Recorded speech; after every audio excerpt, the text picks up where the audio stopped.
Salut à tous, c'est Hugo de la chaîne NSS. Aujourd'hui un épisode un peu particulier puisque comme vous l'avez vu, j'ai tenté de reproduire le décor de l'émission Hot Ones. Bon, c'est un décor relativement simple avec une table, même s'il n'y a pas les sauces, un fond noir, des lumières, bref, un tournage on ne peut plus simple sur un décor relativement minimaliste. Bon, je dis un décor simple mais j'ai quand même mis 2 heures pour mettre tout ça en place. Aujourd'hui sur After Effects, on va recréer 3 effets qu'on voit dans l'émission Hot Ones. Premièrement, on va avoir la vague de chaleur quand la sauce piquante commence vraiment à taper. Ensuite, on va avoir les étincelles qui sortent de la bouche avec de la fumée. Et enfin, pour terminer, on va avoir les yeux en feu, entre grosses guillemets, tout du moins, on va avoir cette vague de chaleur également dans les yeux, avec une modification de la couleur, etc. C'est pour ça surtout qu'on passe par After Effects, parce qu'on a des effets quand même relativement complexes. N'hésitez pas à me dire ce que vous pensez de cet éclairage en commentaire, je vous montre un petit peu le behind the scene, ça ressemble pas à grand chose dans l'absolu, mais c'est plutôt pas mal pour quelque chose fait maison, là où l'émission Hot Ones, ils ont beaucoup plus de budget, des gens pour gérer tout ça, là où moi je suis tout seul dans mon appartement, avec du matos qui est loin d'être pro comme le leur. Bref, ceci étant dit, on passe tout de suite sur After Effects et on commence par la vague de chaleur.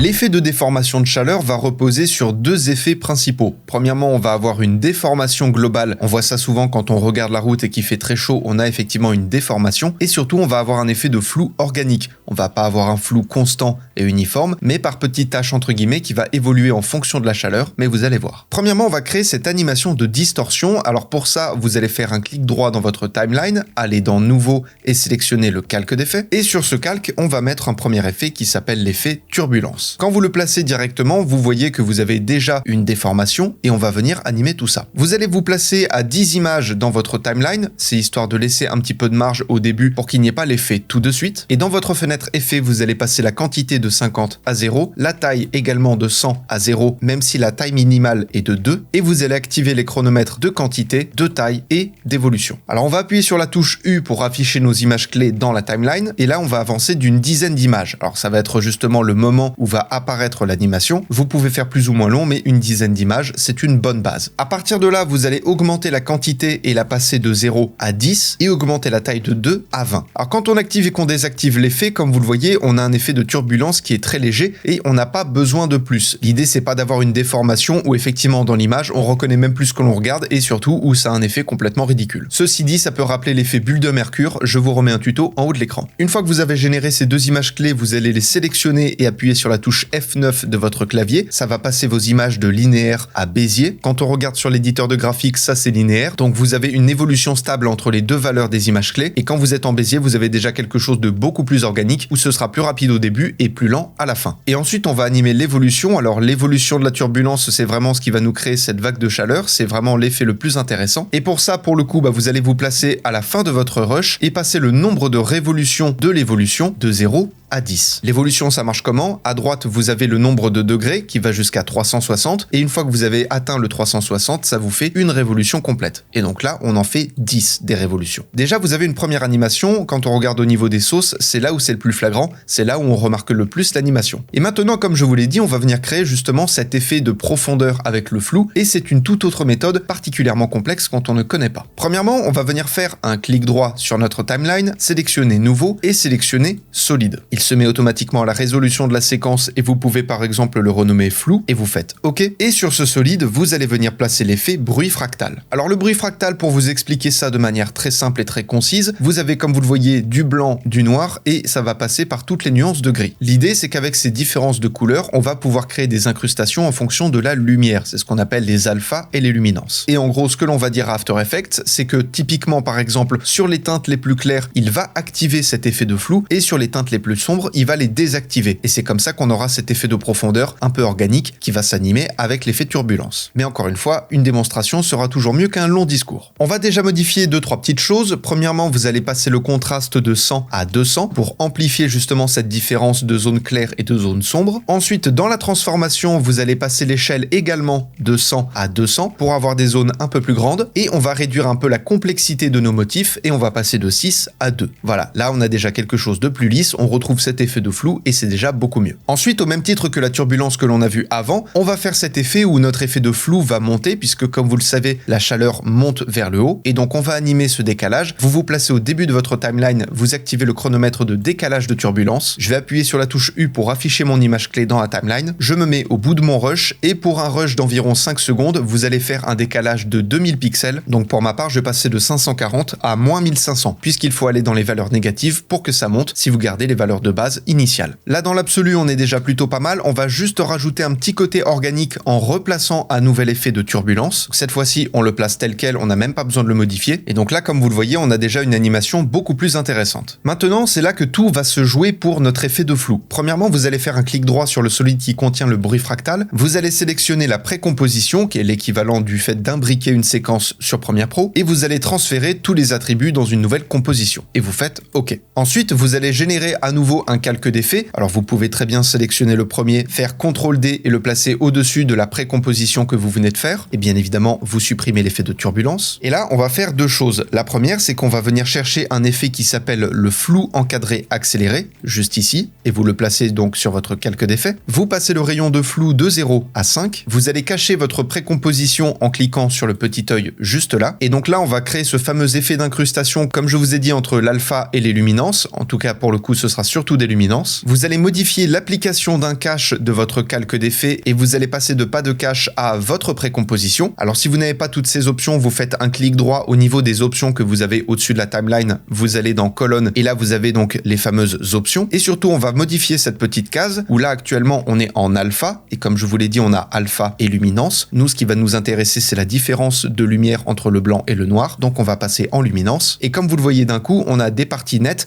et d'autres parties qui sont floues. Et c'est exactement cet effet-là qu'on voulait venir recréer. Encore une fois, on va appuyer sur la touche U pour afficher les images clés. Vous allez vous placer sur les premières images clés que vous avez générées. Vous allez sélectionner le calque d'effet qui contient l'effet flou encadré accéléré et vous allez appuyer sur la touche T pour activer l'opacité. Et au même titre que les images clés qui sont juste en dessous, qui vont générer l'effet d'apparition de la turbulence, on va générer l'apparition du flou. Donc vous activez le chronomètre de opacité, vous passez la valeur à 0%, vous vous placez sur les images clés juste à côté, vous repassez la valeur à 100 et à partir de là, vous avez votre animation. En soi, c'est pas hyper long à recréer, c'est juste que ça prend un peu du temps de vous expliquer les différents principes que cela contient. Mais comme vous le voyez, du coup, on a une animation hyper intéressante, alors qu'il peut toujours être retravaillé dans le détail, rajouter des effets de turbulence, de flou, etc. pour vraiment rentrer dans quelque chose de très précis. Là, c'est simplement pour vous expliquer la base et vous avez déjà un effet qui est très convaincant.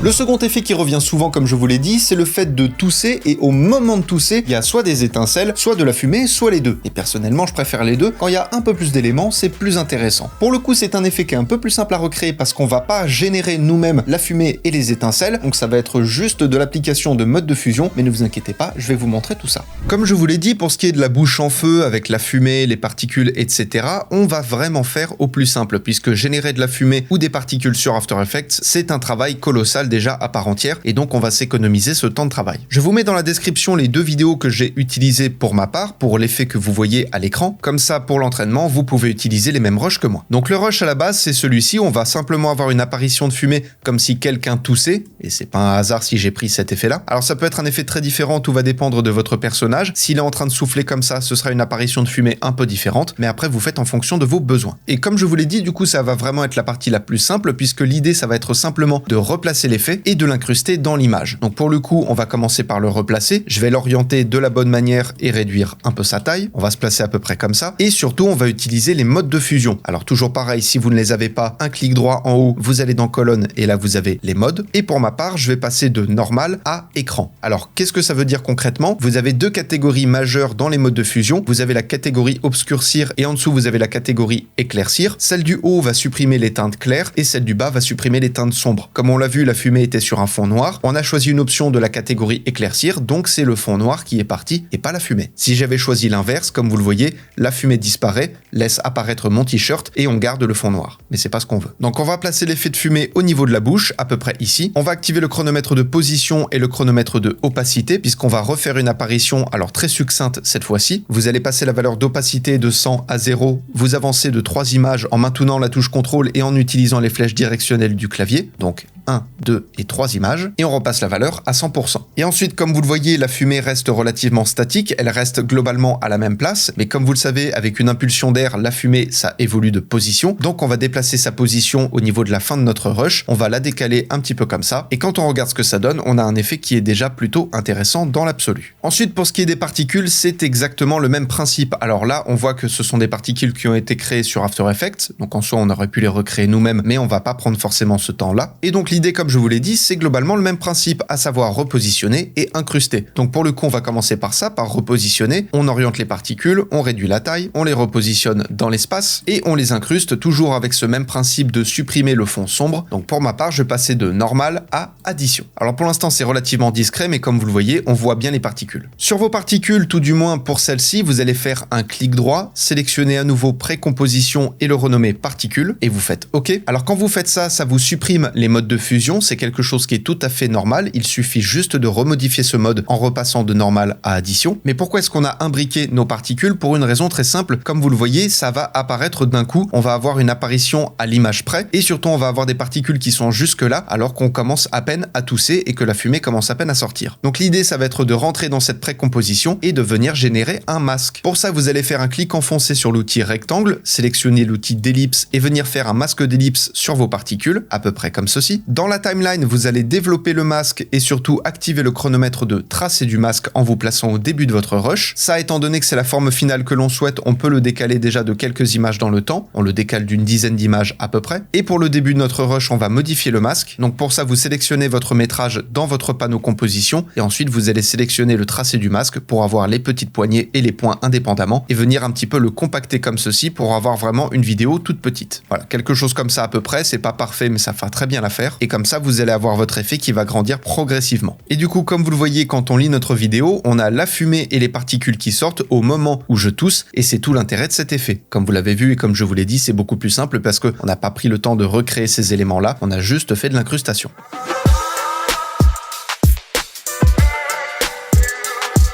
Et enfin, l'un de mes effets préférés que j'avais vu dans l'épisode avec Alexandre Astier particulièrement, étant un grand fan d'Alexandre Astier, ça ne choquera personne. Pour le coup, c'est vraiment un effet qui marche très très bien parce que quand ça touche aux parties du visage, c'est tout de suite plus captivant à mon sens et pour le coup, je vais vous apprendre à le recréer et c'est probablement le plus complexe. Et enfin, pour terminer, vous avez le dernier effet qui, alors, je vous ai dit que c'était le plus complexe, c'est le plus complexe si vous partez de zéro, puisque vous auriez besoin de recréer les vagues de chaleur, etc. Là, on va déjà se servir de tout ce qu'on a créé maintenant et juste rajouter les effets dans les yeux. Pour ça, vous allez sélectionner le moment où vous voulez que votre effet commence. Pour ma part, ça va être cette frame-là. Et je vais faire le raccourci CTRL-MAJ-D pour faire une séparation de mon rush au niveau de ma tête de lecture, ce qui va me faire en soi un cut. Je vais récupérer la partie du rush du bas et on va utiliser l'effet rotobrush sur la partie du haut pour isoler la tête. Alors pourquoi est-ce qu'on isole la tête alors que c'est les yeux qui nous intéressent? Tout simplement puisque dans cet effet-là de modification des yeux, comme si on avait un peu les yeux en feu, un peu en train de brûler, l'effet de déformation de la chaleur se situe uniquement au niveau de la tête et pas dans le reste de l'image. Donc on va faire une première rotoscopie de la tête et ensuite on fera des yeux. Donc pour ça, vous sélectionnez votre outil roto-pinceau en haut de votre écran, vous faites un double clic dans votre panneau composition, ce qui va vous ouvrir le panneau calque. Là, vous allez pouvoir faire votre sélection et je vous remets d'ores et déjà un tuto en haut de l'écran concernant tout le principe de la rotoscopie. C'est un effet assez particulier qui demande un peu de travail, donc je vous invite vraiment à aller voir ce tuto. Nous, dans notre cas, ce que l'on va simplement faire, c'est sélectionner uniquement la tête comme je vous l'ai dit. Donc on va venir peindre entre guillemets dans notre panneau calque et venir sélectionner ce qui nous intéresse. S'il y a des choses qui ne vous intéressent pas, vous maintenez la touche Alt, ça vous passe le curseur en rouge et vous supprimez ce qui ne vous intéresse pas. Une fois que votre sélection est faite, vous pouvez avancer un petit peu dans votre timeline pour voir si la sélection évolue bien. Donc comme vous le voyez, vous avez une barre de progression juste là et là comme vous le voyez, la tête est toujours sélectionnée. Donc à ce moment-là, quand votre sélection est bonne, je vous invite à cliquer sur le bouton geler. C'est pas nécessairement obligé, mais ça permet de sécuriser votre sélection. Et donc là, comme vous le voyez, vous avez toute une progression de la rotoscopie de votre image. On peut même d'ores et déjà retourner dans le panneau composition et si on cache le rush du dessous, comme vous le voyez, on a notre tête flottante. Alors on a des bords un petit peu nets, un petit peu escarpés, mais c'est pas très important puisque ça va être caché par le simple fait qu'on a gardé le fond. Donc ça en soi c'est pas très important, sinon il aurait fallu effectivement utiliser les différents outils que vous avez pour affiner votre sélection, affiner votre auto-pinceau. Une fois que le détourage de la tête a été fait, vous allez faire un clic droit sur celle-ci, sélectionner précomposition et le renommer tête. Donc toujours dans transférer tous les attributs dans une nouvelle composition et vous faites OK. Pour ma part, je vais réduire ma ma précomposition et garder uniquement ce qui m'intéresse. Le reste, j'en ai pas besoin. Et maintenant, donc comme je vous l'ai dit, on va faire la même chose, mais pour les yeux. Donc toujours outil roto-pinceau, double-clic dans votre image, et cette fois-ci, on va sélectionner les deux yeux. Donc même principe, on sélectionne en faisant de la peinture entre guillemets. On sélectionne les deux yeux et bien évidemment, on affine le masque en fonction de la sélection et en fonction des besoins. Vous vérifiez encore une fois que votre animation se fait bien. Là, comme on le voit, ça n'a pas très bien évolué, donc on va refaire une sélection. Tout est une question de détail et d'adaptation pour la rotoscopie. Et quand vous avez une sélection qui vous convient, encore une fois, vous appuyez sur geler, ça va vous fixer tout votre détourage et comme ça, vous aurez vos différents éléments indépendamment. Alors pour le coup, comme vous le voyez, là maintenant, vous n'avez plus que les yeux qui sont seuls, donc n'hésitez pas à dupliquer votre précomposition et sur celle du bas à supprimer l'effet roto-pinceau. Et donc là, vous avez trois calques, un calque avec le fond, un calque avec uniquement la tête et un calque avec uniquement les yeux. Maintenant, sur nos yeux, on va appliquer l'effet le plus intéressant et créer l'effet que l'on recherche, à savoir les yeux en feu. Pour ça, vous allez venir chercher l'effet teinte saturation dans votre fenêtre effet, que vous placez donc sur votre métrage où vous avez uniquement les yeux. Et là, on va faire une animation très simple. Vous allez vous placer au début de votre rush. Vous allez passer la saturation globale de 0 à 50. Vous allez activer le chronomètre de plage de couche et passer la valeur de teinte globale de 0 à 10. Alors cette fois-ci uniquement au niveau des degrés. Vous vous placez à la fin de votre rush et vous passez la valeur de plus 10 à moins 15. Donc ça va nous faire une évolution du jaune vers le rouge en passant par le orange. Donc vous avez vraiment des couleurs chaudes en rapport avec le feu. On va se refaire une toute petite apparition avec de l'opacité. Donc toujours vous vous placez au début du rush, vous activez le chronomètre de opacité et vous passez la valeur à 0. Vous avancez de quelques images. Pour ma part, j'ai avancé de 3 images et je remets la valeur à 100%. Cette tête est absolument extraordinaire. Comme je vous l'ai dit, j'ai replacé les effets que l'on a fait juste avant. Donc on retrouve le premier calque avec l'effet turbulence, la précomposition avec le bruit fractal et l'autre calque d'effet donc qui crée cet effet d'incrustation de flou. Et pour vraiment isoler notre effet de chaleur et le placer uniquement sur la tête, vous allez sélectionner tous vos calques excepté celui du bas donc qui contient le plan global. Vous faites un clic droit, une dernière précomposition, vous le renommez par exemple chaleur, vous faites OK. Et à partir de là, comme vous le voyez, on a notre plan qui est net, on a notre tête avec l'effet de flou et quand on regarde ce que ça donne, on a un résultat qui pour le coup est très convaincant. Voilà, je vous l'ai dit, c'est un épisode un peu particulier où on a des effets quand même un peu plus complexes à créer, on a un peu poussé le level, mais ne vous inquiétez pas, vous le savez, je suis en train de préparer une formation sur After Effects, ça sortira le 4 septembre comme je vous l'ai déjà beaucoup répété. En tout cas, je suis très content d'avoir créé ce décor, et comme je vous l'ai dit, n'hésitez pas à me dire si ça vous a plu, n'hésitez pas également à me dire s'il y a d'autres formats d'émissions que vous aimeriez que je vous apprenne à créer pour des effets, peut-être pour du tournage, ce genre de choses. Et en attendant les prochains tutos, apprenez, utilisez et progressez dans vos montages. Je vous fais des bisous, et à plus. C'est la dernière image qui est diffusée. Et c'est de loin la plus dérangeante de toutes. La voici.